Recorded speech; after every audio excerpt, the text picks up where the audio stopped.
Pertama-tama kami ucapkan terima kasih atas partisipasi Bapak Ibu. Selamat bergabung dalam program Bisa Diskon atau Barisan Industri Samarinda Discussion and Sharing Knowledge yang kedua dengan tema Litbang Nyasa. Bapak Ibu, program ini merupakan salah satu program unggulan Barisan Industri Samarinda selama work from home pada masa pandemi COVID-19 yang dikemas secara online. Bapak Ibu, untuk kelancaran acara ini terlebih dahulu saya akan menyampaikan tata tertib Bisa Diskon sebagai berikut. Pertama, peserta bergabung 10 menit sebelum kegiatan dimulai, yaitu pada hari ini, hari Rabu 20 Mei 2020, pukul 14 waktu Indonesia Tengah. Waktu di beberapa daerah dapat berbeda, peserta diharapkan dapat menyesuaikan. Yang kedua, peserta memastikan tampilan video dan kondisi lingkungan di sekitar yang tertangkap kamera peserta nyaman bagi peserta lain dan tidak akan mengganggu jalannya kegiatan. Ketiga, audio peserta diharapkan telah dalam posisi mute, dapat diatur pada ikon speaker pada PC atau HP Bapak Ibu saat sesi materi berlangsung. Peserta yang ingin menyampaikan pertanyaan pada sesi diskusi dapat menggunakan fitur raise hand atau melalui chat terlebih dahulu. Kegiatan Bisa Diskon akan dipandu oleh moderator dan moderator berhak menentukan pertanyaan yang akan dijawab ataupun didiskusikan. Bapak Ibu peserta diskon yang berbahagia, selanjutnya kita memasuki acara presentasi dengan judul Fitokimia dan Pembuatan Produk Sirup Bawang Tiwai yang akan disampaikan oleh Bapak Suroto Hadi Saputra MP. Namun sebelumnya saya akan membacakan kurikulum vitae dari Bapak Suroto. Nama Suroto Hadi Saputra MP, jabatan saat ini adalah peneliti madya pada Balai Riset dan Standarisasi Industri Samarinda. Beliau telah mengikuti beberapa pelatihan, diantaranya teknologi olahan pangan dan bahan aktif alami. Beliau memiliki beberapa pengalaman terkait dengan riset, khususnya riset tentang bawang tiwai yang dilaksanakan selama 3 tahun terakhir, dan juga riset lainnya yang berhubungan dengan bahan aktif alam lainnya. Di samping itu beliau juga telah menulis beberapa hasil penelitiannya dalam jurnal yang terakreditasi nasional maupun yang proceeding. Dan yang terbaru dari Bapak Suroto adalah buah karya tulis ilmiah dalam bentuk buku yang telah diterbitkan. Yang pertama, teknologi penanganan pasca panen umbi bawang tiwai dan aplikasi di industri, dan yang kedua mikroemulsi ekstrak bawang tiwai. Jadi buku ini tidak jauh dari hasil penelitian yang telah dilakukan dalam beberapa tahun terakhir. Dan sebagai informasi juga, buku tersebut bisa diperoleh atau dapat menghubungi Barisan Industri Samarinda bila mana ada yang membutuhkan atau memerlukan buku tersebut. Bapak Ibu peserta Bisa Diskon yang berbahagia, untuk selanjutnya acara presentasi yang akan disampaikan oleh Bapak Suroto, dan kesempatan ini kami persilakan. Baik, terima kasih pada Bapak Aspiadi yang telah memaparkan sebagai pendahuluan apa yang akan kami sampaikan atau saya sampaikan terkait dengan fitokimia dan pembuatan produk sirup bawang tiwai. Pada kesempatan ini tentu saya menyampaikan selamat berpuasa bagi yang beragama Islam, dan suasana siang ini merupakan suasana biasanya ngantuk, tapi mudah-mudahan dengan apa yang akan saya sampaikan dalam paparan ini tidak menjadi ngantuk, menjadi semangat untuk dalam penyampaian. Ya, paparan yang akan saya sampaikan adalah fitokimia dan pembuatan produk sirup bawang tiwai, Suroto Hadi Saputra, peneliti Balai Riset dan Standarisasi Industri Samarinda.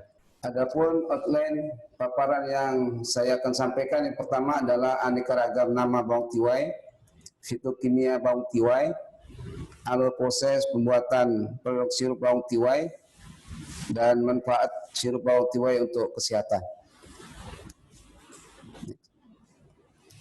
Aneka ragam nama bawang tiwai secara internasional bahwa bawang tiwai ini masuk dalam spesies Eleutherin sp. Dari Eleutherin sp ini terdiri dari beberapa nama, diantaranya adalah Eleutherin bulbosa Mill Oat, kemudian Eleutherin americana of Mir, kemudian ada Eleutherin palmifolia, ada Eleutherin anumala, ada Eleutherin longifolia, ada Eleutherin plicata. Dari beberapa nama ini masih ada juga nama yang lain, tergantung dari di mana didapatkan asalnya, kemudian siapa penemunya. Itu secara internasional. Kemudian kalau di Indonesia, nama bawang tiwai ini diberi nama bawang sabrang atau Eleutherin americana. Untuk nama daerahnya, masing-masing daerah memberikan nama yang beda-beda. Untuk wilayah Kalimantan, itu disebut bawang tiwai, kemudian bawang dayak, kemudian bawang Mekah, ada bawang hantu, kemudian bawang hutan.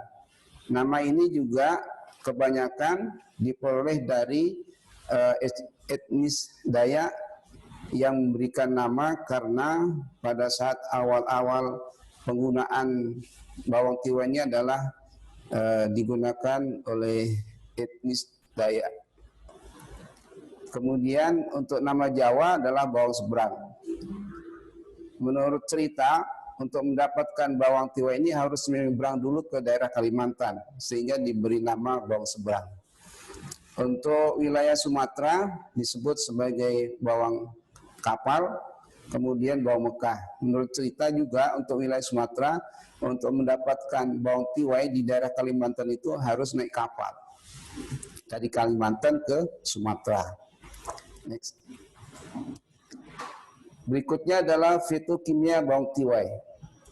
Yang pertama adalah terkait dengan metabolik primer atau vitamin. Metabolik primer yang pertama adalah tentu karena ini bentuknya umbi, maka ada kandungan karbohidrat, kemudian protein, kemudian lemak, dan vitamin C.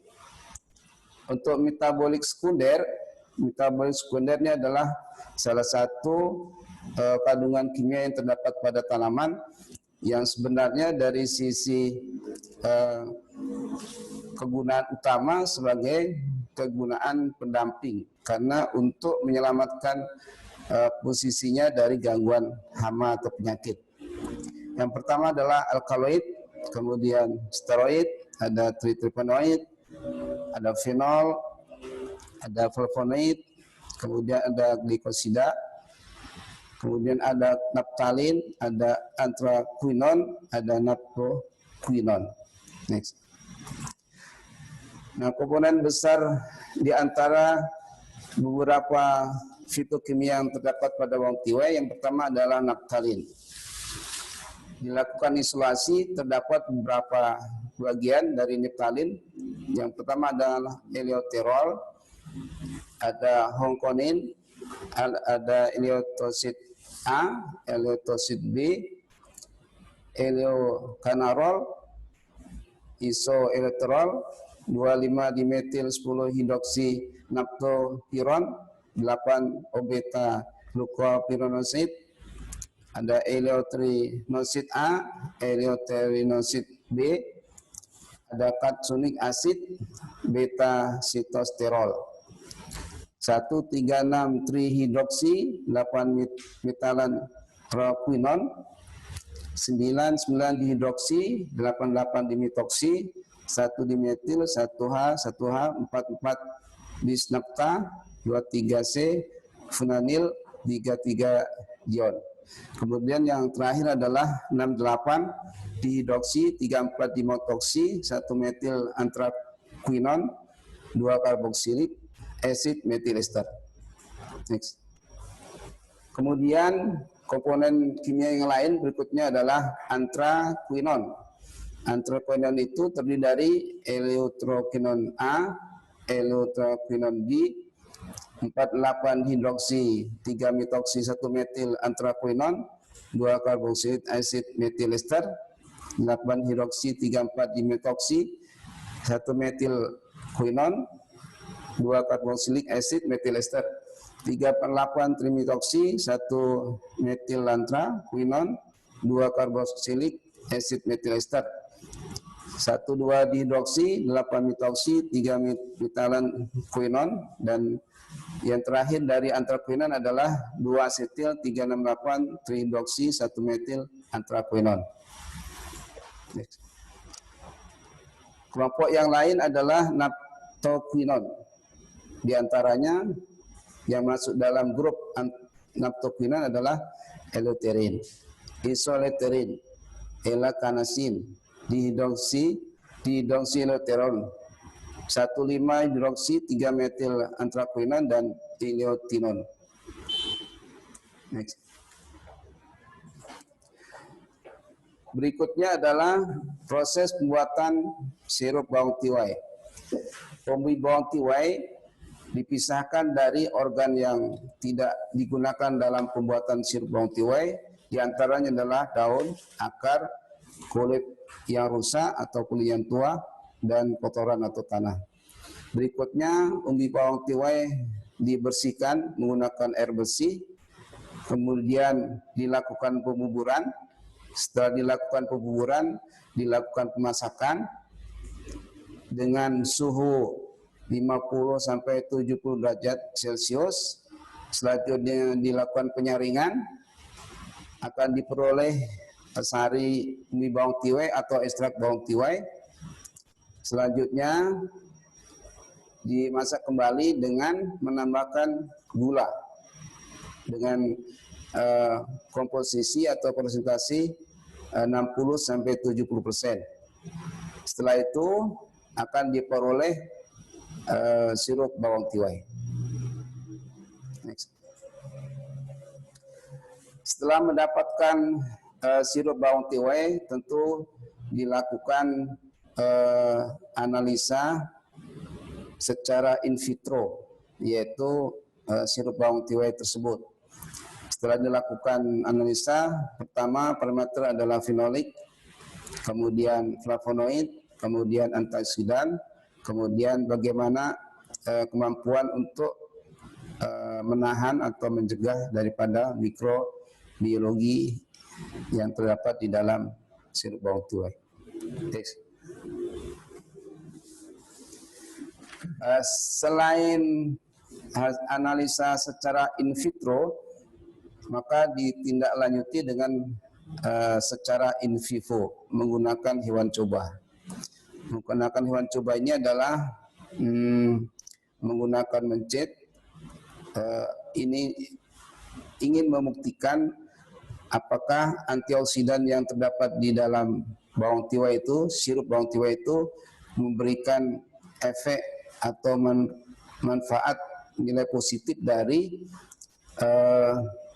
kandungan peroksida lipid di dalam hewan mencit. Nah, sebelumnya hewan mencit ini diinduksi dengan minyak jelantah yang memiliki kandungan peroksida besar yang sudah melampaui dari standar minyak yang sudah digunakan. Kemudian setelah dilakukan analisa, ternyata antara hewan coba yang diberi jelantah atau minyak bekas, kemudian sebagai kontrol negatifnya, kemudian setelah diberikan sirup bawang tiwai ternyata dapat menurunkan kadar atau kandungan peroksida lipid atau malondialdehid di dalam darah mencit tersebut. Nah, dengan adanya penurunan kandungan piroksenilipid pada hewan coba, maka dapat diindikasikan bahwa sirup bawang tiwai itu bisa digunakan sebagai penekan atau memperlambat atau menghambat adanya penyakit kardiovaskular. Selanjutnya juga bisa menahan laju atau bertindak positif terhadap kandungan kolesterol LDL atau low density lipoprotein. Nah, karena di dalam piroksenilipid ini adalah merupakan oksigen reaktif, maka dapat diredam oleh antioksidan yang ada di dalam sirup bawang tiwai. Yaitu diantaranya adalah reaktif oksigen spesies atau ROS. Lanjut. Nah, dalam beberapa penyampaian yang di depan tadi, aneka ragam bawang tiwai, kemudian fitokimia, pembuatan sirup bawang tiwai, kemudian manfaatnya apa, maka kami atau saya dapat menyarankan dalam bentuk penyajiannya. Pertama adalah kalau tidak suka yang dingin-dingin atau bisa ditambah es, maka bisa dalam bentuk hangat, yaitu sirup hangat. Nah, kalau yang segar, misalnya ingin yang dingin, maka bisa ditambahkan dengan batu es, sehingga bisa menjadi segar bagi yang menyukai dingin. Untuk selanjutnya, sebagai gambaran proses pembuatan produk sirup bawang tiwai, kami akan tayangkan video pembuatan produk sirup bawang tiwai. Selamat menikmati.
Ya, demikian tadi salah satu bagian daripada outline yang saya sampaikan, video tentang proses pembuatan produk sirup bawang tiwai.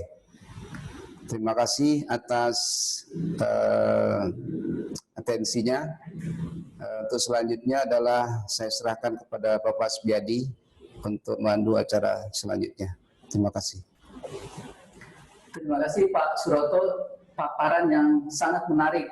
Kita tahu potensi sumber daya alam yang ada di Kalimantan Timur khususnya dan Kalimantan pada umumnya banyak yang belum digali secara maksimal, dan salah satunya adalah bawang tiwai atau bawang dayak yang sekarang kita tahu sudah banyak dibawa keluar, tapi mungkin belum banyak diketahui bahan-bahan aktif apa yang bisa didapatkan atau bisa dimanfaatkan lebih banyak lagi untuk menghasilkan satu produk yang memiliki nilai yang lebih jual belinya lebih tinggi. Dan yang paling menarik tadi juga Pak Suroto sudah menyampaikan, ternyata bawang tiwai ini bisa langsung dikonsumsi dengan cara dibuat dalam bentuk sirup. Bapak Ibu peserta bisa diskon yang berbahagia, kita lanjut ke acara diskusi. Namun sebelumnya kami ingin menyapa Bapak Ibu yang baru bergabung di program Bisa Diskon ini. Selamat bergabung Bapak Ibu. Mudah-mudahan tetap stay di program ini sampai nanti berakhir program kita. Selanjutnya saya persilakan ke Bapak Ibu peserta Bisa Diskon. Mungkin ada hal yang ingin ditanyakan, ingin didiskusikan ke penyaji tadi. Kami persilakan, kami ingatkan kembali bahwa sesi diskusi ini dapat menggunakan raise hand atau melalui chat terlebih dahulu. Silakan Bapak Ibu. Sambil menunggu, ada beberapa chat yang masuk, mungkin saya coba membacakan untuk bisa dijawab oleh Pak Suroto. Yang pertama ini dari Pak Dadang Supriyatna. Untuk Pak Suroto, ada pertanyaan Pak. Iya. Mohon penjelasan lebih jauh bagaimana cara setting suhu perebusan 50 derajat sampai 70 derajat Celcius dalam pembuatan sirup bawang tiwai apabila praktiknya di IKN. Karena apabila suhunya lebih tinggi nanti komponen aktifnya sudah tidak bermanfaat. Terima kasih dari Pak Dadang Supriyatna. Mohon Pak Suroto bisa menjawab. Nanti sambil kita menunggu juga pertanyaan-pertanyaan yang bisa langsung disampaikan secara online. Oke, sambil menunggu Pak Suroto nanti menjawab, mungkin supaya lebih efektif saya karena Pak Suroto bisa mencatat ya Pak ya, saya coba bacakan yang kedua. Ada pertanyaan dari Ibu Imalia Dwi Putri. Pertanyaannya, untuk air yang digunakan apakah air matang? Mengingat suhu yang dipakai adalah pada suhu 50 sampai 70 derajat Celcius, dan untuk uji organoleptiknya apakah sudah diujikan? Rasa dan aromanya seperti apa?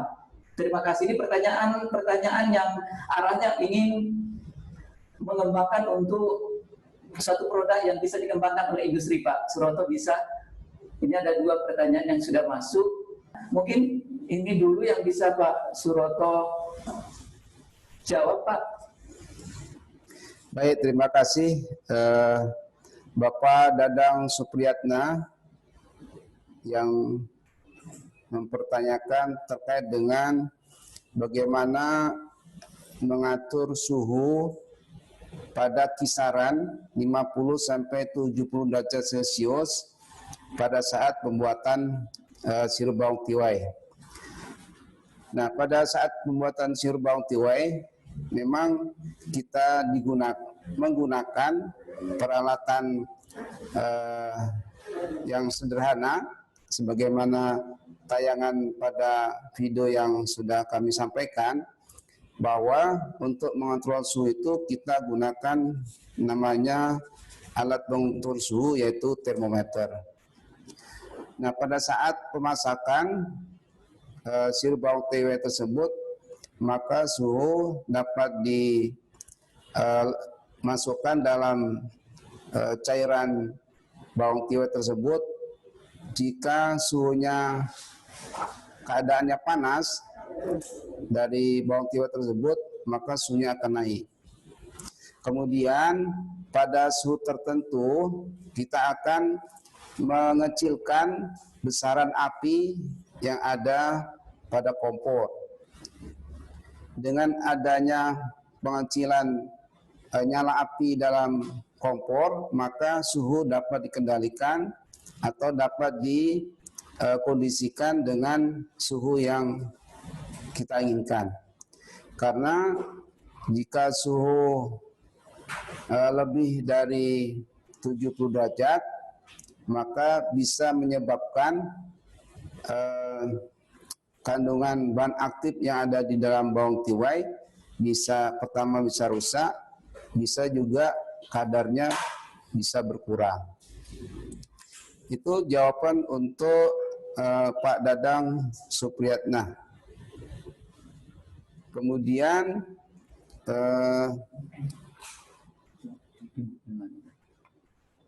selanjutnya adalah Ibu Imalia Dwi Putri yang mempertanyakan apakah penggunaan air bersih tersebut adalah, memang kita gunakan air bersih yang bisa digunakan adalah air PDAM, ya PDAM. Tentu kita gunakan PDAM sudah merupakan air yang bisa untuk dikonsumsi melalui proses pemasakan. Nah, untuk mematikan mikroba yang ada dimungkinkan dari air, maka air yang digunakan adalah air matang atau air yang sudah dididihkan. Kemudian terkait dengan juga untuk mengendalikan suhu, sebagaimana yang saya sebutkan, sebagaimana jawaban untuk Pak Dadang tadi adalah dengan meletakkan atau masukkan suhu, pengatur suhu atau pengontrol suhu ke dalam sirup, ke dalam ekstrak bawang tiwai atau sari bawang tiwai yang dimasak. Kemudian untuk mengkondisikan suhu, besaran api yang ada di kompor dikecilkan. Kemudian sambil kita perhatikan naik turunnya dari suhu tersebut. Kemudian bagaimana untuk rasa? Nah, karena utamanya adalah menggunakan bawang tiwai, kemudian gula, tanpa ada tambahan rasa lain, maka rasa khas bawang tiwai masih akan muncul. Ya. Rasa bawang tiwai itu agak aroma maung atau tidak sampai ke arah kepahit, tapi maung saja. Kemudian itu rasanya tidak berasa, maksudnya. Kemudian kalau aromanya adalah aroma maung. Nah, nanti dalam penyajiannya untuk mengurangi daripada aroma sirup bawang tiwai ini bisa ditambahkan aroma alami. Nah, aroma alami ini untuk menambah cita rasa yang lebih dikenal adalah sebutan kalau kita biasa minum teh, yaitu menggunakan atau limun tea. Ya, bisa ditambahkan dengan aroma limun. Bisa juga ditambahkan dengan aroma lain, misalnya pandan dan aroma alamiah yang lainnya. Kalau kita menambahkan limun, berarti menambah vitamin, khususnya vitamin C di dalam sirup tersebut. Sehingga aroma khas bawang tiwainya menjadi berkurang, yang lebih muncul adalah aroma alami yang kita tambahkan. Itu jawaban untuk Pak Dadang, kemudian Ibu Emilia. Yang pertanyaannya kurang lebih sama, terkait dengan bagaimana mempertahankan suhu utamanya, kemudian bagaimana mengecek rasa dan aroma dari sirup bawang tiwai tersebut. Selanjutnya Pak Supiadi. Oke. Terima kasih Pak Suroto, tadi sudah menjawab pertanyaan lewat chat yang disampaikan peserta bisa diskon. Ini banyak Pak yang pertanyaan lewat chat, tapi mungkin saya sebelum ke sana, saya coba ke salah satu penanya yang langsung mungkin dengan Ibu Sela. Silakan Bu, bisa mengajukan pertanyaan atau mungkin ingin sesuatu yang didiskusikan, silakan, kami persilakan. Gih. Assalamualaikum warahmatullahi wabarakatuh. Waalaikumsalam warahmatullahi wabarakatuh. Ya, saya dengan Sela Antesti. Posisi kebetulan sekarang saya menyaksikan Barisan Samarinda dari Yogyakarta. Nah, saya tertarik sekali dengan fitokimia pembuatan sirup dari bawang dayak, karena kebetulan saya juga berasal dari Samarinda. Cuma karena bersekolah maka saya standby di Jogja untuk sementara. Nah, ada beberapa yang mau saya tanyakan mungkin ke Bapak Suroto.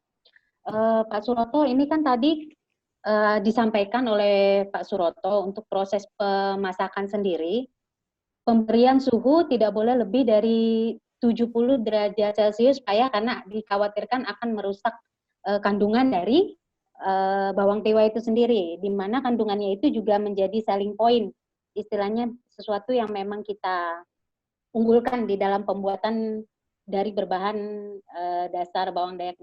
Nah, yang mau saya tanyakan Pak, sedangkan di proses pembuatan, alur proses yang dilakukan, itu ada 2 kali terjadi heat transfer. Yang pertama pada pembuatan buburnya tadi, itu sudah 50-70. Kemudian yang kedua ada lagi proses pemasakan kedua yang pencampuran dengan gula. Itu 50-70 lagi. Berarti ada 2 kali heat transfer, itu gimana ya Pak? Itu yang pertama. Terus yang kedua yang mau saya tanyakan lagi terkait dengan tadi mikroba. Untuk meminimalisir mikroba, tadi disampaikan bahwa bahan yang digunakan, misalkan airnya itu memang sudah air yang dilakukan proses perebusan terlebih dahulu. Nah, bagaimana cara meminimalisir mikrobanya, Pak, setelah proses itu selesai? Maksudnya setelah itu menjadi sirup. Karena seperti kita tahu, suhu maksimalnya 70 derajat Celcius. Maksudnya yang keluar dari proses produksi. Kira-kira itu saja yang saya tanyakan. Terima kasih Pak Suroto. Silakan Pak Suroto. Baik, terima kasih Bu Sela dari Jogja. Pertama terkait dengan pemanasan 2 kali. Pemanasan 2 kali ini, pertama untuk pemanasan bubur sari atau sari bawang tiwai, itu pertama adalah untuk memisahkan ya bahan aktif yang ada di dalam bawang tiwai. Dengan proses pemanasan tersebut diharapkan bahan aktif yang ada di dalam bawang tiwai akan mengalami pemisahan atau disebut sebagai ekstraksi. Dalam proses ekstraksi ini memang kita kendalikan suhunya tidak lebih dari 70 derajat Celcius.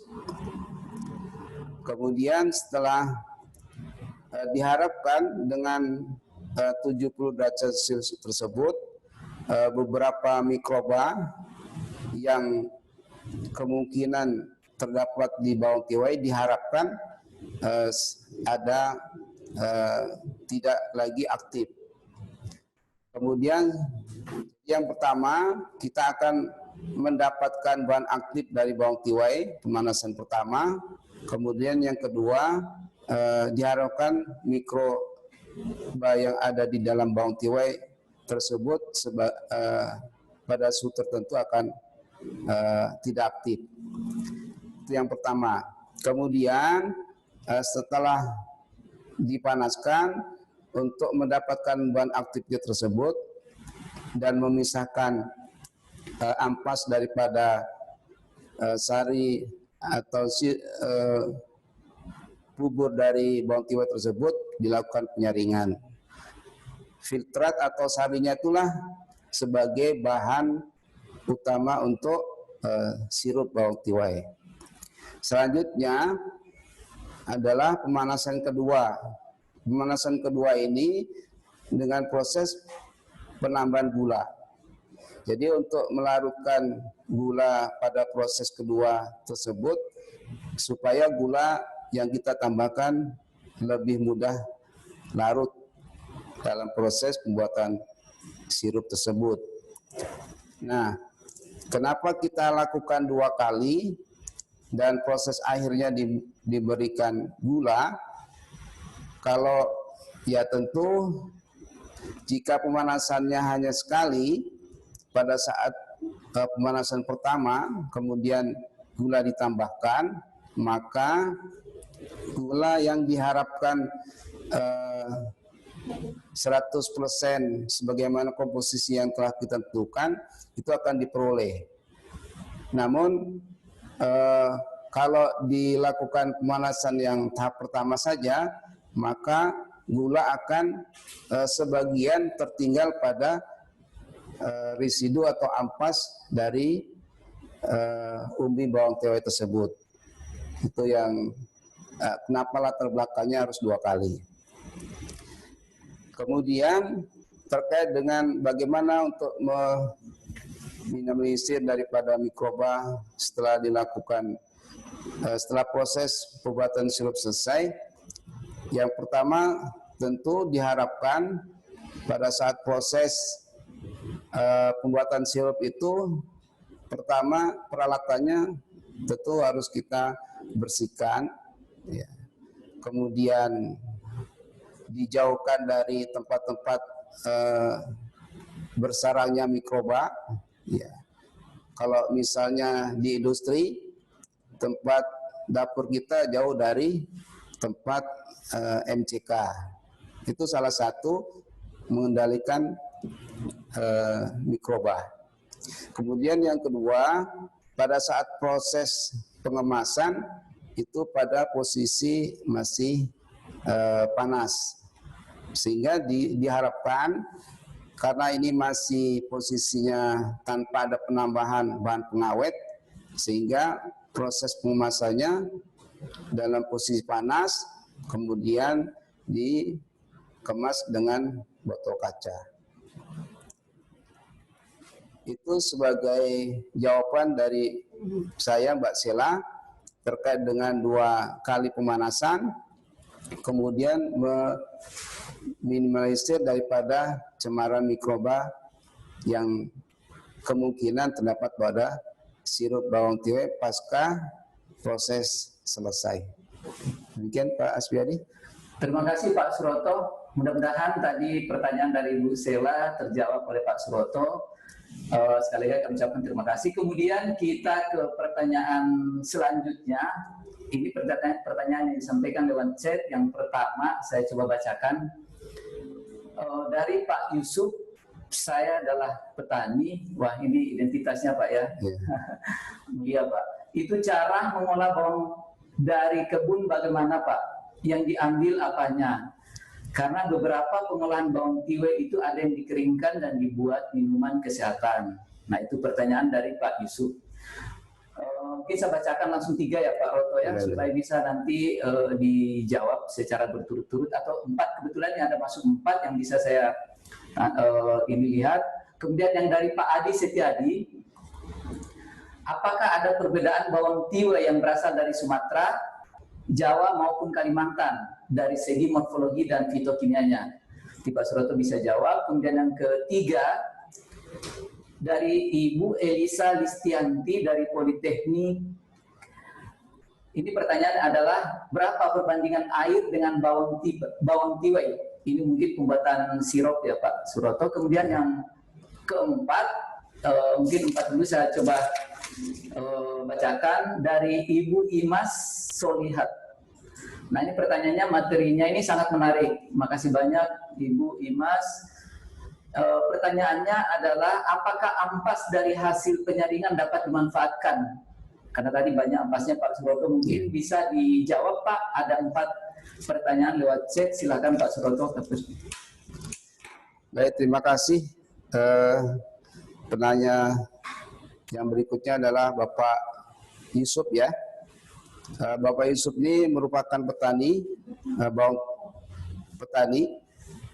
Terkait dengan apa yang digunakan dalam proses olahan bawang tiwai itu, yang pertama tentu adalah umbi bawang tiwai. Umbinya itu yang berwarna merah, umbi bawang tiwai. Nah, bagaimana cara penanganannya? Jadi kalau umbinya sudah dipanen, maka dilakukan proses pasca panen. Pertama adalah umbi bawang tiwai bisa diikat dalam satu ikatan.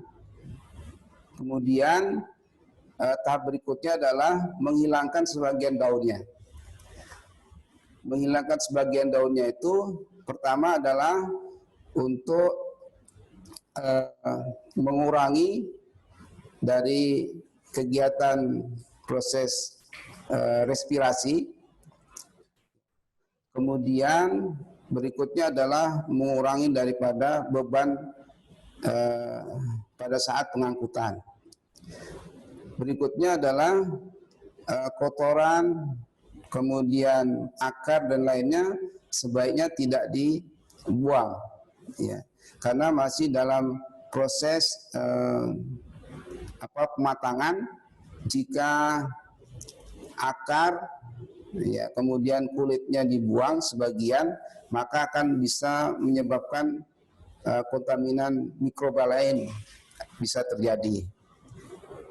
Setelah dilakukan hal tersebut, maka penyimpanannya juga tidak boleh pada kondisi lembab, ya, harus dalam suasana kering, ya.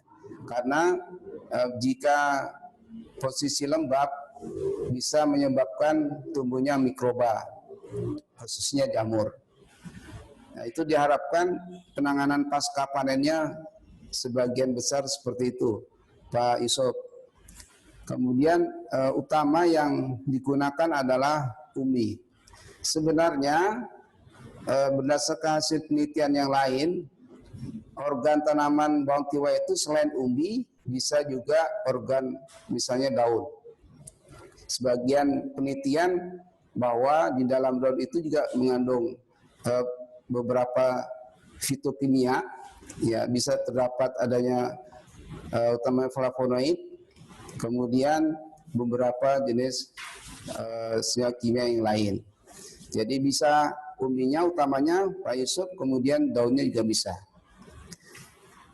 Kemudian dari Pak Adi Setiadi, terkait dengan apakah ada perbedaan antara bawang yang ada di Sumatera, di Jawa, dan di Kalimantan. Nah, karena awalnya bawang tiwai ini asalnya Kalimantan, kemudian dari Jawa itu asalnya dari Kalimantan, Sumatera begitu juga, tentu kandungan kimianya akan ada perbedaan karena berdasarkan asal tumbuh atau tempat tumbuh, ya.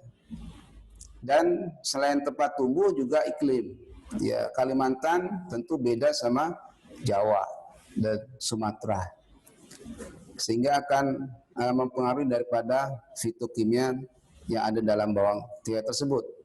Kemudian pertanyaan berikutnya adalah Ibu Elisa, ya, Ibu Elisa, terkait dengan perbandingan air dan bawang tiwainya. Nah, berdasarkan pengalaman yang ada antara bawang tiwai sama air bisa seperempat 250 mili air, kemudian 250 bawang tiwai, maksud saya 750 umbi bawang tiwai. Ya. Kemudian Ibu Imas, ya, Ibu Imas, untuk daya tahan sirupnya berapa lama? Ya, berdasarkan hasil penelitian yang kita lakukan, karena tanpa ada penambahan bahan pengawet di dalam sirup ini bisa bertahan sampai 14 hari. Jika dilakukan penambahan pengawet tentu akan lebih lama sesuai dengan kebutuhannya. Demikian Pak Setiadi, ada 4 jawaban dari penanya yang saya sudah sampaikan. Terima kasih, Pak. Terima kasih Pak Suroto. Mudah-mudahan tadi apa yang disampaikan Pak Suroto bisa menjawab dari pertanyaan Bapak Ibu tadi. Dan kalau nanti masih kurang, bisa nanti secara online di luar dari forum ini. Silakan Bapak Ibu. Kemudian kita lanjut ke pertanyaan berikutnya, kebetulan untuk yang melalui fitur raise hand ini belum ada. Saya coba melanjutkan ke chat ini karena banyak pertanyaan masuk. Selanjutnya pertanyaan dari Ibu Neti Maria Nebaho. Pertanyaannya adalah, kebetulan saya mendapat hibah dari Kementerian Pertanian penumbuhan wirausahawan muda tahun 2019 dan saat ini saya mengusahakan teh tiwai dengan teknik fermentasi. Yang ingin saya tanyakan, apakah ada pengaruh pemanasan terhadap komponen bioaktif dari bawang tiwai? Yang pertama Pak Suroto, mungkin dikumpulkan Pak, sekaligus nanti ada 4 penanya. Kemudian yang kedua, ini pertanyaan lagi dari Ibu Imas, mungkin pertanyaan kedua, untuk daya tahan sirupnya berapa lama Pak Suroto ini? Kemudian apakah memungkinkan juga dibuat dalam bentuk bubuk? Jadi pertanyaan dari Ibu Imas. Kemudian pertanyaan dari Ibu Selah juga, Ibu Kamsina dari Baristan Padang. Selamat bergabung Ibu Kamsina. Pertanyaannya adalah, berapa lama ketahanan simpan dari sirup bawang tiwai? Kemudian yang berikutnya, ini dari Pak Yusuf lagi, pertanyaan kedua, komposisi perbandingan bawang tiwai, pemanis dan air menjadi berapa liter untuk mendapatkan sirup? Ini kemudian juga terkait dengan expirednya bagaimana, berapa lama, dan bagaimana dengan pemakaian bawang tiwai yang sudah dikeringkan untuk pembuatan sirup? Dan mungkin pertanyaan terakhir dari Pak Yusuf, bisa dibuat bawang tiwai apakah bisa dibuat bawang tiwai sebagai minuman kesehatan? Mungkin itu sementara Pak Suroto ada 4 pertanyaan, silakan dijawab Pak. Mungkin saya sampaikan juga karena kita juga dibatasi waktu, kebetulan bulan ini bulan puasa, jadi mungkin nanti kita akhiri acara ini tepat pada pukul 15 waktu Indonesia Tengah. Jadi mudah-mudahan ini cukup untuk menjawab Pak. Silakan Pak Suroto. Ya baik, terima kasih Bu Neti. Bisa diturunkan ini. Ya, terkait dengan pertanyaan Bu Neti, memang untuk bawang tiwai ini bisa, khususnya untuk pembuatan teh bawang tiwai, itu bisa dilakukan dengan proses fermentasi. Terkait dengan proses pemanasan, memang secara teori bahan aktif tertentu itu tidak bisa panasnya lebih dari 70 derajat Celcius, sehingga akan menyebabkan hilangnya bahan aktif yang kita butuhkan. Seperti itu Ibu Neti. Kemudian Ibu Imas terkait dengan daya tahan sirupnya. Jadi daya tahan sirup ini berdasarkan hasil penelitian tanpa bahan pengawet bisa bertahan sampai 14 hari. Berikutnya Ibu Sela.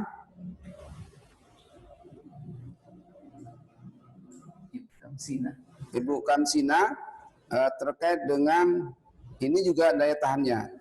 Jadi daya tahan sirup yang kita lakukan penelitian bisa bertahan 14 hari tanpa penambahan bahan pengawet. Kemudian Pak Yusuf terkait dengan perbandingan komposisi air, kemudian bawang tiwai dan gula.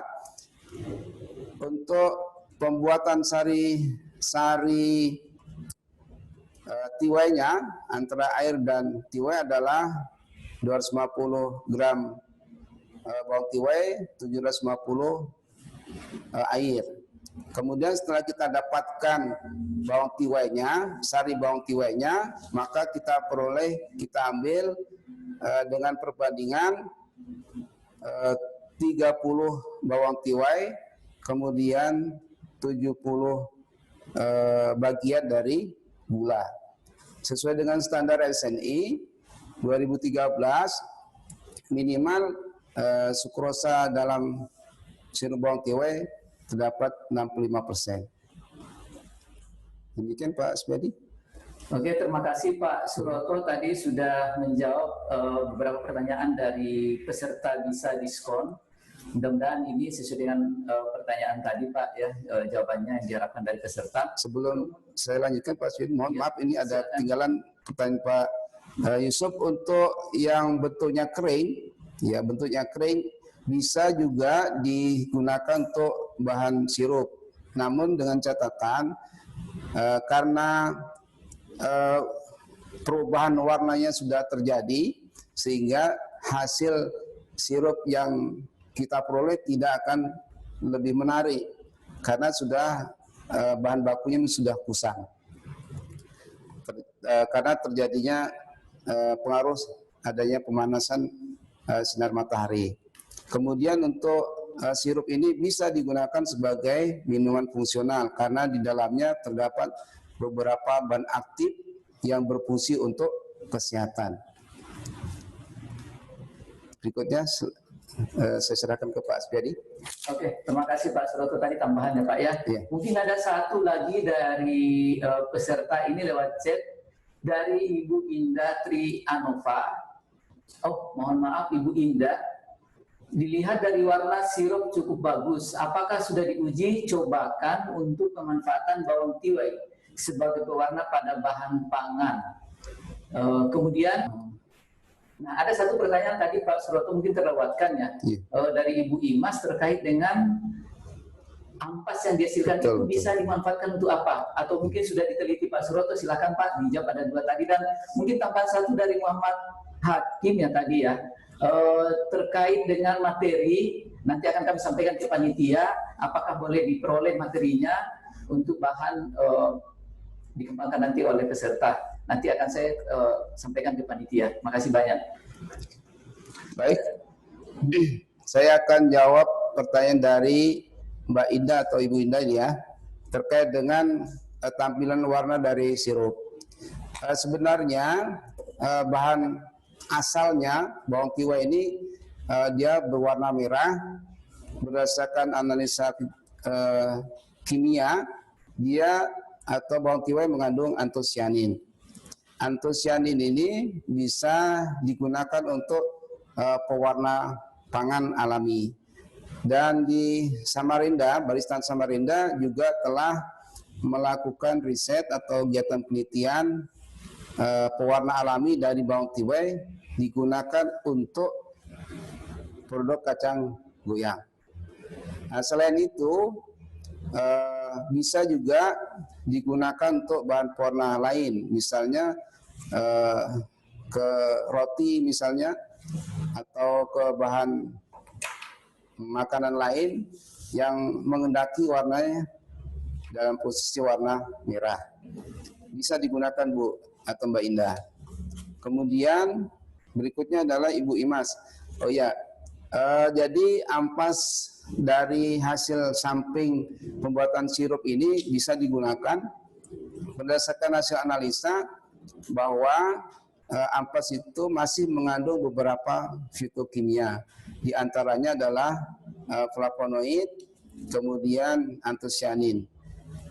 Nah, bisa juga digunakan, bisa mengandung pati, dapat mengandung pati dalam hasil samping proses pembuatan sirup ini berupa ampas itu.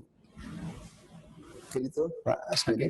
Terima kasih Pak Suroto, mudah-mudahan bisa terjawab tadi pertanyaannya. Mungkin ada satu pertanyaan tersisa dari Ibu Imalia Dwi Putri. Ini mohon maaf karena waktu kita sangat terbatas. Dari Ibu Imalia Dwi Putri, pertanyaannya kandungan antioksidannya seberapa besar ya Pak? Nah, ini pertanyaan buat Pak Suroto.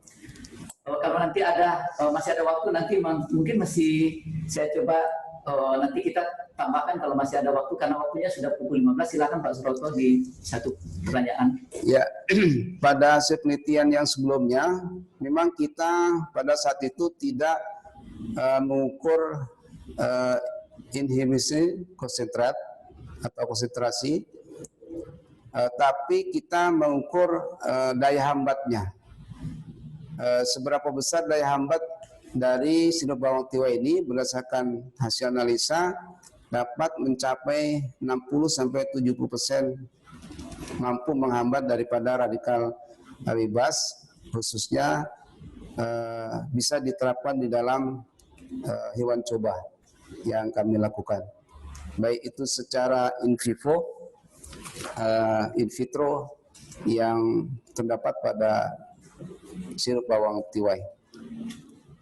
Jadi kita tidak mengukur safety-nya, tapi kita mengukur kemampuan hambat daripada sirup bawang tiwai itu sebagai antioksidan. Demikian Pak Supriyadi. Terima kasih Pak Suroto, tadi jawaban yang sudah disampaikan oleh Pak Suroto. Sebenarnya masih ada satu pertanyaan lagi, ini menarik juga. Kalau masih ada waktu, saya tambahkan satu pertanyaannya Pak Suroto. Mungkin bisa dijawab singkat Pak Suroto nanti ya. Ini dari Ibu Sela, berpotensi untuk dikembangkan menjadi produk unggulan UMKM daerah. Nah, yang diperlukan adalah transfer teknologi dari skala laboratorium yang untuk diimplementasikan ke pelaku usaha secara sederhana. Nah, ini mungkin Pak Suroto bisa jawab ini, kira-kira kalau transfer teknologinya ini dari segi kemudahannya seperti apa Pak Suroto, mungkin singkat. Silakan. Baik, terima kasih Bu Sila. Pertanyaan yang sangat menarik untuk pemberdayaan UKM atau UMKM yang ada. Sebenarnya teknologi pembuatan sirup ini tidak terlalu sulit dan tidak menggunakan peralatan yang canggih-canggih, namun sederhana. Dengan proses pembuatan produk sirup bawang tiwai ini mampu atau bisa diterima dengan mudah oleh UKM atau UMKM. Dan karena bawang tiwai ini awalnya untuk di Indonesia di Kalimantan, sehingga bisa menjadi ikon Kalimantan, khususnya Kalimantan Timur. Demikian Bu Sela, jadi saya sangat apresiasi pertanyaan dan sangat mudah untuk bisa diterima transfer knowledge atau transfer teknologi terkait dengan pembuatan sirup produk sirup bawang tiwai tersebut. Terima kasih Pak Suroto. Materi yang sudah disampaikan cukup menarik, antusias juga dari peserta. Kami menyampaikan terima kasih, banyak pertanyaan, banyak masukan, dan mudah-mudahan ini bisa berlanjut di pertemuan berikutnya. Sekali lagi kami ucapkan terima kasih ke Pak Suroto selaku narasumber hari ini, dan juga Bapak Ibu peserta bisa diskon. Kami sekali lagi menyampaikan terima kasih karena waktu juga yang harus memisahkan kita. Saya selaku moderator menyampaikan permohonan maaf bila mana dalam memandu acara ini terdapat hal-hal yang kurang sesuai. Sekali lagi saya menyampaikan terima kasih. Sampai jumpa di Bisa Diskon Session berikutnya dengan tema Litbang Yasa. Terima kasih. Assalamualaikum warahmatullahi wabarakatuh. Selamat sore dan sampai jumpa di kesempatan lain.